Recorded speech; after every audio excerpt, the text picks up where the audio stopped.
Hi guys, this is Pestilly and welcome to another video. Today, the early access and private invite for DMZ was available to a select number of streamers flown into LA, and we got our first look at the DMZ mode for Call of Duty. It's meant to be this extraction game mode similar to Escape from Tarkov, and finally now with all the information we have, I can give an informed video on what the is going on. So without further ado, let's break right in. So the event was an invite-only event where they invited streamers from across the world to partake in the playtest for the DMZ mode and Warzone 2. Now, I only know of one other Australian streamer, Natasha, who was invited over, and then there was plenty of Call of Duty streamers from across, I guess, the world. And then very last minute, Landmark got an invite as well, who was the representative of the Tarkov community, plus Lupo. Lupo is a bit of everything, really. So anyway, moving on. The game itself. There is a menu, and you will have a heap of stuff you can do from the menu. Kind of similar to Escape from Tarkov in you've got shit you can do on the menu. It's not just play the game and that's it. There's missions from traders, or from people that give you missions, and you'll be able to unlock stuff from them as you go. There's a progression of when you go in and you survive, you get out with stuff. You'll be able to look at your armor, gas mask, if you have a kill streak going on, and if you have a self revive from the actual game, that will carry on to the next one. There's also the options to select your keys. You can insure stuff, and there's contraband, which is the stuff that you got out from the game mode, and there's currently a stash of 20 slots. Now, there wasn't really much more information we could get from that. You could just see it, and Lupo gave a very brief information and talk over of that. But after that, we mostly just got into gameplay.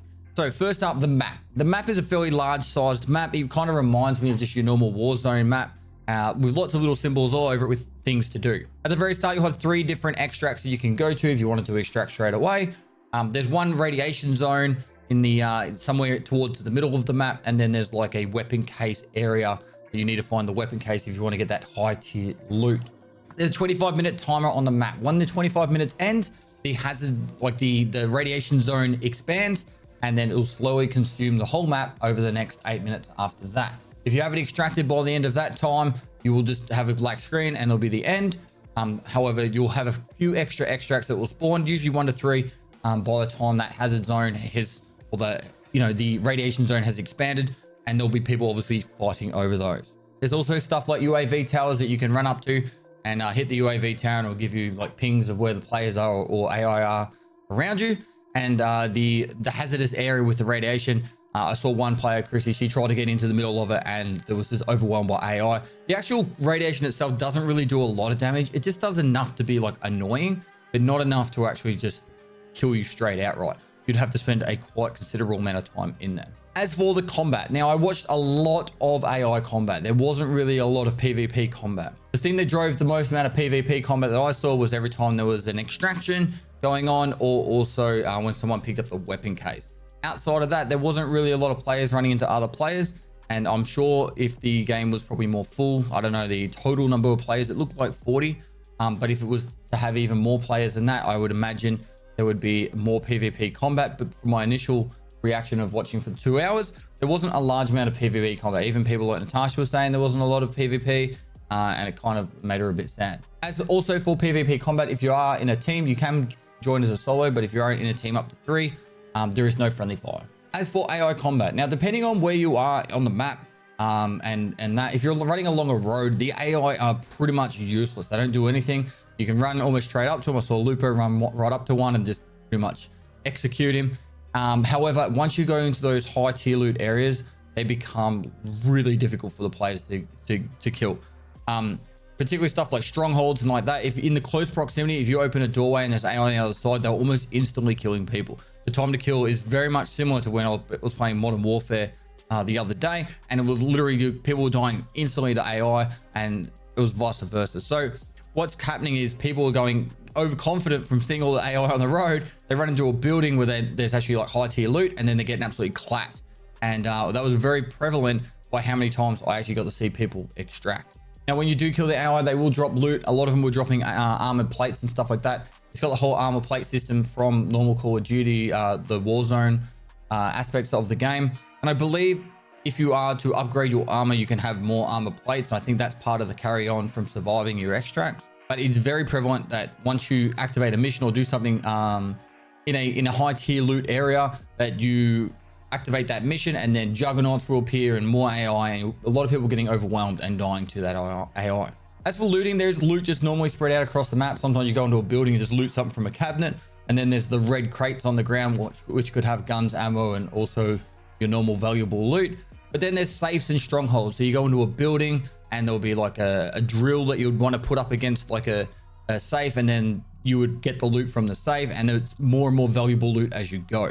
That's by completing missions. And I'm not talking the menu missions, but actual in-game kind of contract version of missions. So moving into the mission stuff, there are the set ones from the menu, and that will get you stuff as well, like rewards for completing it. However, there is the normal contracts from Call of Duty Warzone as you go around the map. Kill a high value target, or you'll be able to start a missile silo, missile like truck, and you'll be able to protect it for a period of time, and that'll complete a mission. And that kind of stuff will actually help you, get more value out of it and XP from if you do survive. Now, as for extracting, there's 3 at the start, and there was somewhere between 1 and 3 depending on the hazard zone. I keep going to say hazard zone. The radiation zone as it's expanded, there was definitely 2 more. I think once I saw 3, I could have been wrong with that. But as that radiation zone is expanding, you'll get to see those last couple, and that's where people were really struggling to survive because everyone's trying to get towards them. The AI is getting harder and harder, and it got to the point where I only saw 2 people or 2 groups survive in total from watching. The cool part is when you are extracting, you can get on the chopper, but say there was a team inside the chopper and there's no way you'd be able to get in there as well. At the very last second, you could run up and jump onto the wing, and there's like a hold on to the wing of the chopper option. So I thought that was really cool to see. So if people are in there and it's the very last extract out of the game, there is the potential that you could run up there in time just to grab onto it. As for post-raid screen, now there was items and stuff that you were looting during the raid and getting out with. I couldn't actually get to see anything of what you actually are meant to do with all that stuff. Either the people that did survive didn't do anything with it, they just queued up for the next one, or majority of people just died, and I never actually got to see them do anything with it. There is an XP system at the end of the raid or the game. I think one of the teams I saw got like 18,000 XP for surviving or something like that. There's a full XP system, but how far in depth it goes, I have no idea. Now, that's pretty much the facts of everything that I saw. I'll go into some more opinions of listening to what people were saying and also what was going on with the chats, because everyone's got an opinion these days. I'll chuck mine in here. Pretty much from what I saw, the Warzone players, the people that play Warzone, all they were thinking about the whole time was how long was it going to take to finish so they could finally play Warzone, because they felt like there wasn't enough PvP action to keep them enthralled. So for them, they were kind of like, well, I'm here to play a PvP game and I'm not really playing that PvP thing.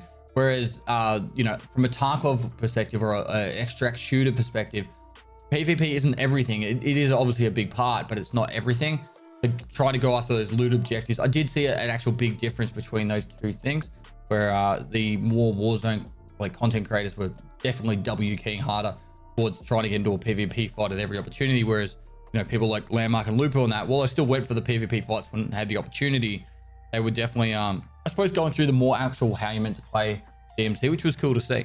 Now, it was pretty interesting to actually see the chats pretty much were all saying, this is not Tarkov, if you were watching more of a Tarkov content creator. And then the people that were like Warzone streamers and content creators, their chats were saying, how long till Warzone? So, and one person actually even said, what did you rate it? And there was a mixture between like 3s, 4s, and 6 and 7s out of 10. Obviously, I didn't get to play it myself. I had 5 actual gameplays up on my monitors. I got 5 monitors. I put one up on every one. I had a notepad and I wrote it all down, so I could keep on top of what's going on. And if I saw something cool coming up, or they were doing something cool, I would actually chuck that up on the main screen so I could record that to show you guys that footage. I actually think this could actually be a really fun game mode. I think this is actually a really good opportunity for someone like me who isn't really super keen on doing a battle royale, that might want to actually come across from Tarkov to just, hey, hang out with some content creators from Warzone and Call of Duty and actually get to play a Call of Duty game with a kind of like a Tarkov-esque kind of feel to it.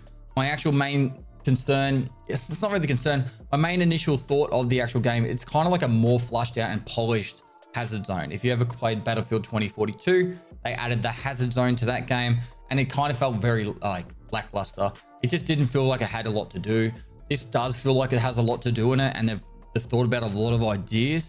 I'm just not sure how many people are going to play this over Warzone. But because the Call of Duty player base is so huge, I think they'll still get plenty of people willing to give it a go.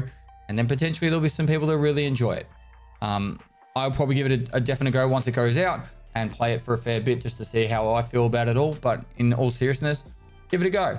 Get your own opinion. I did all the facts at the start. If you got past that part and went all the way to here, thanks so much for listening. Appreciate the support. Make sure you like and comment for the YouTube algorithm. I'll be streaming it once it comes out on the 16th, I believe. If you want to check out me playing the game and get my actual real reactions when I'm playing the game, that's where I'll be doing. I'll be doing that live on Twitch, and I'll be definitely putting up some highlight videos up on the YouTube for your viewing pleasure. Anyway, usual drill, like and comment, subscribe, and I'll see you next time.